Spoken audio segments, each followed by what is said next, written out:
La personne qui m'inspire, c'est mon arrière-grand-père Alberto Riviero. Je l'aurais bien vu dans les films de Scorsese ou de Coppola, mais les rôles les plus fous, c'est dans sa vie qu'il les a eus.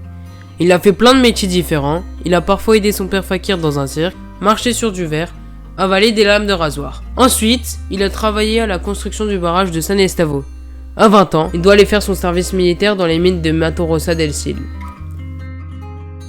Comme il ne gagne pas assez d'argent et qu'il a une famille à nourrir, il sera en même temps boulanger et coiffeur. Après son service militaire, il émigre en France où il sera mineur de fond dans les houillards de Lorraine. Le papy, c'est aussi un père de famille de 4 enfants. Et aussi un peu un playboy des plages.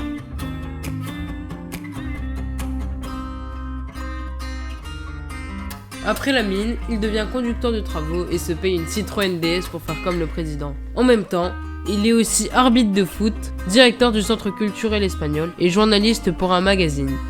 À la retraite, il retourne en Galice, il plante des vignes, il vit son rêve et apprend à faire du vin. Il devient professeur d'agriculture pour une école d'ingénieurs et en même temps, il fait une émission pour la télévision de Galice.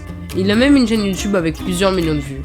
Mon arrière-grand-père, il m'inspire car il a toujours été très drôle, même à son âge. Il a fini par réaliser ses rêves.